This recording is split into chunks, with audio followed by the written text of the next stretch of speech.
Chapter 25. On the extent to which fortune wields power in the affairs of men and how this is to be resisted. So chapter 25, on the extent to which fortune wields power in the affairs of men and on how this is to be resisted. On the extent to which fortune wields power, like money. Okay. And wields power in the affairs of men and how this is to be resisted. Right. I am not unaware that many believe that the things of this world are governed too much. I am not unaware that many believe that the things of this world are governed to such an extent by fortune and God that men with all their foresight cannot change them. That in fact there is no improving them.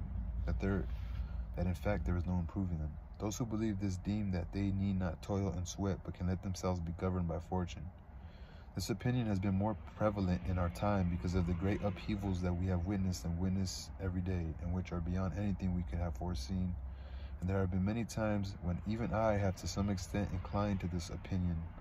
Nevertheless, fortune seems to be the arbiter of half our actions, but she does not leave us the other half, or almost the other half, in order that our free will may prevail. I would compare fortune to one of those violent torrents that flood the plains, destroying trees and buildings, hurling earth from the one place to another.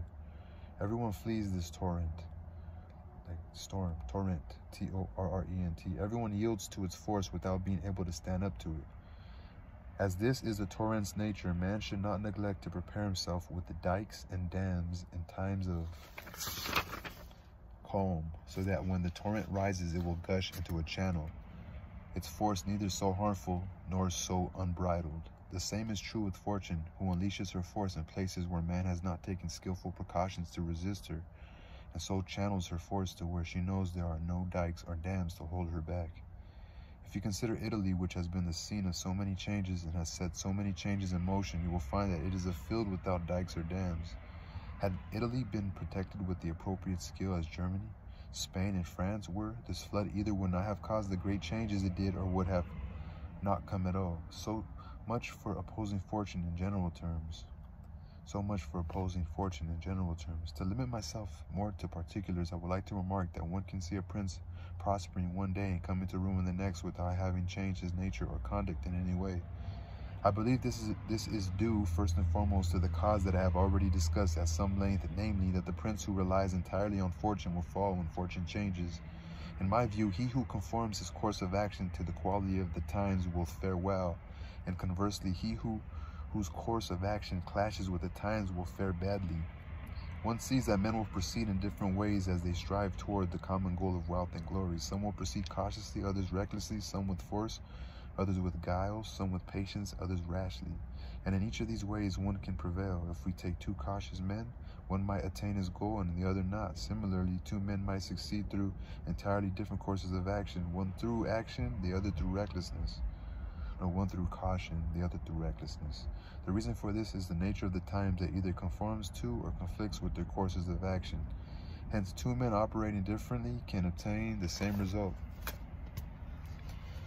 While when two men operate in the same way, one might achieve his goal and the other not. This also depends on the turning of fortune's wheel from good to bad, because if a man acts with caution and patience and the wheel turns in a way that favors his course of action, he will flourish, but should the wheel turn again, he will be ruined if he does not change his manner of proceeding.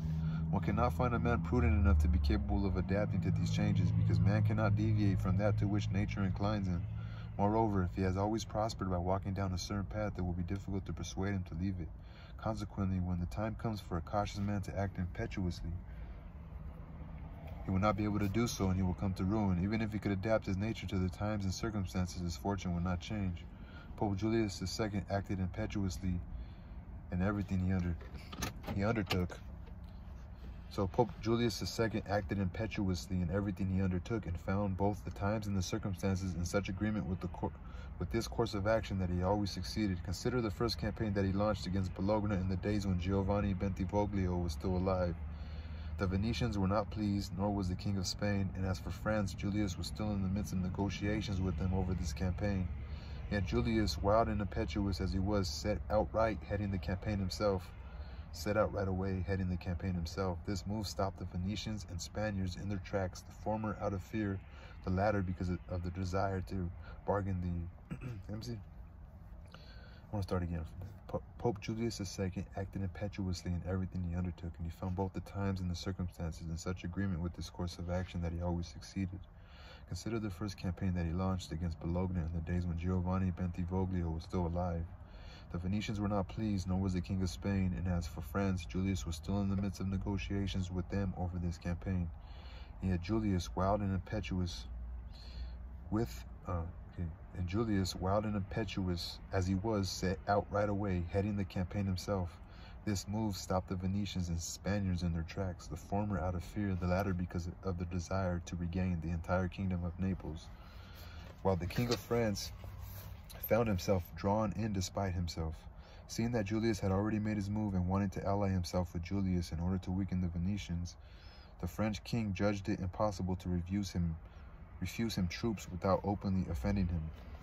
Hence, by his impetuous move, Julius achieved what no other pontiff could have achieved with all the prudence in the world. Had he waited for all the negotiations to be completed and everything arranged before setting out from Rome, as any other pontiff would have done, he would never have succeeded, because by then the King of France would have discovered 1,000 excuses and the others 1,000 doubts. I will not touch on Pope Julius's other actions, which have all been of the same kind and have all been successful.